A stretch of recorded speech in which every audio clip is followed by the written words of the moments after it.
전라남도 한평군에 위치한 한 공장. 이곳은 요즘 한창 관심을 받고 있는 자유롭게 이동이 가능한 집, 일명 바퀴 달린 집이 만들어지는 공장입니다. 실제로 이동하는 모델이기 때문에 튼튼하게 견고하게 버틸 수 있도록 좀 내부적으로 골조적으로나 뭐 팽이나 이런 틀어짐이 없게끔 제작하는 데 신경을 굉장히 많이 쓰고 있고, 그러면서도 얘가 움직이면은 또 무거우면 또 움직이기가 힘들잖아요. 경량화에 대해서도 좀 신경을 많이 쓰고 있는 제품입니다. 바퀴 달린 집, 즉 이동을 하는 집의 가장 중요한 포인트는 무게입니다. 별도의 차량에 연결해 움직이는 구조로 집의 무게가 무거우면 이동에 문제가 생길 수 있습니다. 보통의 타이니하우스 무게가 최소 5톤에서 6톤 정도라면 바퀴 달린 집은 2톤에서 3톤, 그래서 제작 과정부터 무게를 줄이는 것에 초점을 맞춰 만들어집니다. 내장재로 사용하는 이 버드나무 합판도 다른 합판과는 차이가 있다고 합니다. 굉장히 가벼워요. 가볍고 내구성도 좋고 그렇기 때문에 그것 때문에 이걸 쓰고 또 화학 약품, 그러니까 본드가 많이 첨예화되지 않았어요. 그래서 친환경적인 제품이기 때문에 이 제품을 쓰는 겁니다. 오전 일찍부터 여러 명의 작업자가 꽤 오랜 시간 지붕을 만드는 작업에 매진 중입니다. 그런데 이번엔 어떤 작업을 하는 것일까요? 검은색, 올록볼록한 시트를 길이에 맞게 절단하더니 지붕 윗부분에 단단히 고정합니다. 비가 오는 경우에는 이게 이제 이렇게 소리가 나니까 한번 방음 효과로 잡아주는 역할도 하고요. 그다음에 이제 이게 공기층 형성이 돼가지고 직접적인 복사열을 막아주는 역할로 해서 단열 효과도 있습니다.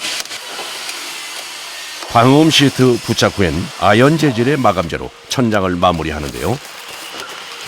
끝부분을 맞물려 단단하게 결합시켜줍니다. 그런데 지붕을 이 아연 마감재로 만드는 이유가 있다고 하는군요. 여러 가지 지붕 자재가 있는데 그 중에서 가장 가볍기도 하고요. 그리고 이제 저희가 이제 로드형이다 보니까 바람을 탔을 때 다른 제품 같은 경우는 날아갈 수도 있는데 이거는 이제 서로 결합하는 방식이다 보니까 날아가지도 않고요. 지붕 마감재뿐 아니라 다른 자재들도 이동하는 집의 특성에 맞는 제품들로 선별돼 사용됩니다. 이게 이제 기본 골조가 되는 거예요. 얘가 이제 뼈대로 베이스로 들어가게 되는 거고요. 이 위에 이제 단열재, 합판이 시공돼서 내부 외부가 시공이 되는 거예요. 골조의 무게에 따라 총 중량이 많이 좌우되기 때문에 이동식 주택 제작 시 골조의 경량화는 굉장히 중요한 문제입니다. 그래서 기존 목조주택의 골조로 많이 사용되는 나무와 이동식 주택에서 사용하는 경량 철골의 무게를 비교해봤습니다. 와, 무게가 상당히 차이가 납니다.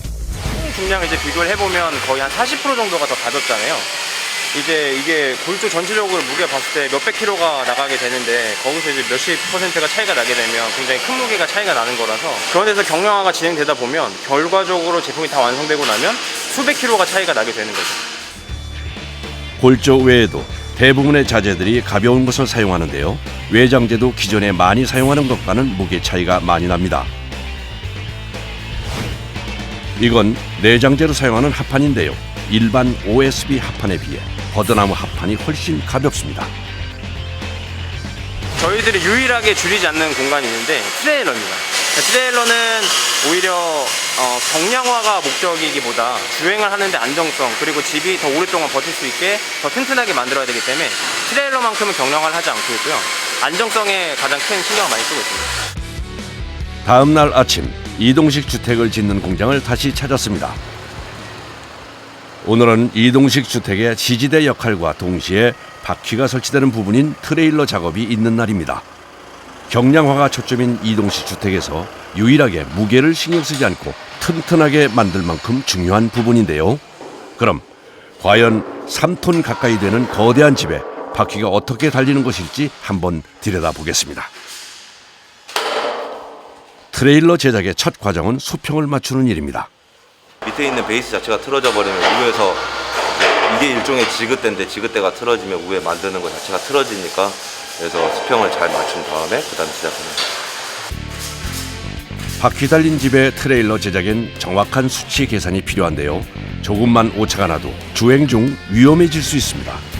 안전이 직결된 문제이니만큼 숙련된 기술자들이 제작을 전담한다고 합니다. 주행성능을 높이고자 축을 뒤로 밀어버리면 이제 앞쪽에 수직 수지 가중이 많이 걸리고요. 예, 그렇다고 수지 가중을 쭈그리기 위해서 축을 앞으로 당겨버리게 되면 이제 스네이크 현상이라서 뒤에 왔다 갔다 이제 흔들리는 주행성능이 떨어져 버리죠. 최소한의 이제 축의 거리, 축의 위치를 선정하기 위해서 계산을 한 거거든요. 트레일러의 용접 작업이 시작됐습니다. 그런데 이상하게도 작업자가 연신 분주하게 이것저것을 옮겨가며 용접을 합니다. 무슨 이유에서일까요? 이 쇠를 달구게 되면은 얘가 이제 열변형이 일어나거든요. 그러면서 이제 틀어지게 돼요. 이제 그런 거를 잡기 위해서 여기 조금 하고 저쪽 식을 동안 다른 데 하고 이런 식으로 교차로 용접을 해서 최대한 안 틀어지게 하는 거예요.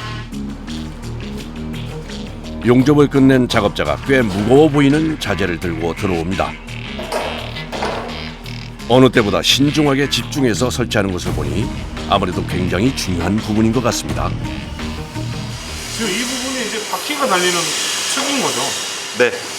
이제 양쪽으로 바퀴가 달릴 거고요. 이제 얘는 로드형이기 때문에 전자 브레이크 시스템을 적용하게 됩니다. 어째 나사를 돌리는 것도 신중해 보이는데요. 단순한 작업인 나사를 조이는 것도 모두 방법이 있다고 하네요. 같이 조금씩 채워가면서 자리를 잡을 때까지 채워주셔야지 얘가 한쪽에 응력 집중이 되질 않아요. 그래서 계속 교차로 이렇게 해주거든요. 이번엔 작업자가 처음 보는 자재를 들고 들어옵니다. 지금 얘는 뭐 어떤 제품이에요? 이 자체가 브레이크 역할을 해주는, 정기적으로 브레이크 신호를 줘서 브레이크 역할을 하는 제품입니다. 이동식 주택을 끌고 가는 차량에서 브레이크를 밟으면 전선으로 연결되어 집도 동시에 멈추게 되는 구조로 총 4개의 브레이크가 설치됩니다. 이렇게 장착이 되고 뒤에 있는 너트를 체결을 해줘야 됩니다. 고중량이다 보니까 앞에 있는 차의 캘리퍼에 무리를 주게 되거든요. 이제 브레이크에 영향이 많이 가게 되고 이제 앞에 있는 차의 파손도 일어날 수도 있고 이제 뒷부분이 밀고 들어와 버리면 앞에는 멈췄는데 뒷부분이 밀고 들어와 버리면 이제 차가 가운데서 이렇게 되면서 넘어가 버리는 경우도 생기고요. 드디어 작업장으로 이동식 집에 부착될 바퀴가 들어옵니다. 양쪽으로 2개씩 모두 4개의 바퀴가 설치됩니다. hand스프링이나 브레이크 드럼이나 이 축 자체가 버티는 무게보다 타이어의 하중, 이 개당 하중이 850kg을 버티는 거죠. 나머지 이제 축이나 드럼 같은 경우는 더 높게 버틸 수가 있고요. 본격적으로 이동식 주택에 바퀴를 부착하는 작업이 시작됐습니다. 작업자가 신주 단지 모시듯 조심스럽게 집체를 크레인으로 들어 올립니다. 무게만 해도 3톤. 혹시 균형이 안 맞으면 떨어뜨릴 수도 있습니다. 그렇게 되면 지금까지 공들여 힘들게 만든 집이 파손될 수도 있어 작업자들 모두 초긴장 상태입니다. 스톱. 뒤가 안 맞는 것 같다. 다시 봐봐. 다시 내려봐요. 이게 까딱 잘못하면은 제품에 데미지를 입을 수 있기 때문에 항상 조심조심 해야 돼요. 바퀴 부착을 위해 집을 들어 올리는 간단한 일도 쉽지 않습니다. 드디어 집이 공중에 고정되고 설치를 위해 바퀴가 밑으로 들어갑니다. 그리고는 작업자가 바퀴를 부착할 정확한 위치 확인을 합니다. 이 뒷축을 중심으로 계산을 하는 거니까요. 아, 원래 그렇게 정착을 하는 건가요? 앞쪽에 무게가 있어야 차가 이렇게 축이 흔들리지 않으니까 가면서. 이제 바퀴 부착을 위해 적당한 위치로 집의 높이를 조정합니다.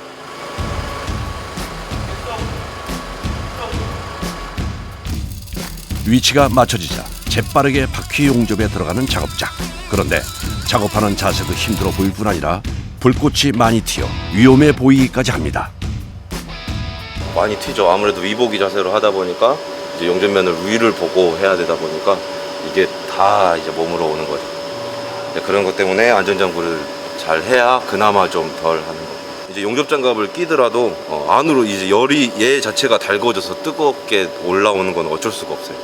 그럼 이제 손도 화상도 입고 이제 벗을 수는 없으니 그냥 뜨겁게 버텨야 되고. 바퀴 설치가 완료됐습니다. 든든해 보이는 4개의 바퀴가 위풍당당하게 달렸네요. 제작 기간 3주.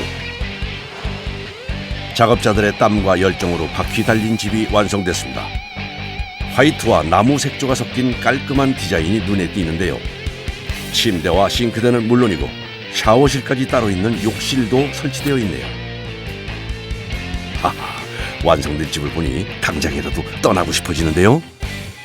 이동을 하는 제품이다 보니까 보시면 줄눈 같은 경우는 전부 다 실리콘으로 들어가 있어요. 일반 줄눈을 하게 되면 깨질 가능성이 있기 때문에 저희들이 줄눈 같은 경우도 웬만하면 실리콘 작업을 거의 하고 있고, 줄눈을 넣게 되면 탄성 줄눈이나 좀 특별하게 줄눈을 시공을 하고 있고, 이런 좀 하나하나 신경 쓰는 부분들이 많죠. 일반 집보다는 아무래도 세세하게 신경 써서 제작을 해야 되는 부분이 많아요.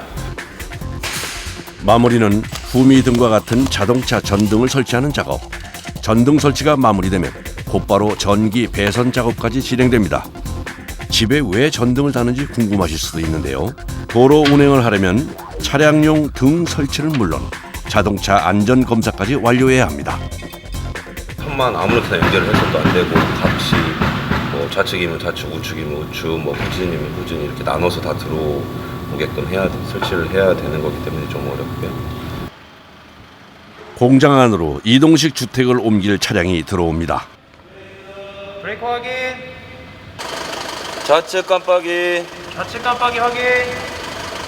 우측 깜빡이, 깜빡이 확인. 후진. 목표 확인됐습니다. 이제 만약에 저희가 테스트기에다 물려가지고 테스트를 하더라도 차에다 물렸을 때 또 안 될 수도 있기 때문에 차가 이상인지 트레일러가 이상인지 먼저 확인부터 해야 됩니다. 이제 이동식 주택을 고정하고 있던 거치대를 올립니다. 그리고 자동차와 집 사이에 연결기를 설치하고 양쪽을 안전하게 결합합니다. 여기 있는 고리가 있는데 뒷판을 채웠을 때 딱 잡아서 안 올라오게, 이게 1차 안전장치고요. 그 다음에 이쪽에 커터핀 같은 걸 꽂아가지고 R핀을 꽂아서 이제 R핀이 걸려있으면 또 안 움직이고. 이동식 주택을 연결한 자동차가 공장을 나섭니다. 자동차 안전 검사를 받기 전 주택에 문제가 없는지 마지막 확인을 하기 위해서인데요. 실제로 도로 주행을 하면서 주택의 상태를 확인합니다. 한 곳에 고정해 놓는 집이 아니라 이동을 해야 해서 주행하며 확인하는 안전 점검이 꼭 필요하다고 하네요. 이제 무게가 어떻게 되느냐에 따라서 이게 사실은 주행 질감이라던가 안정성이라던가 이런 게 전혀 완벽하게 달라지거든요.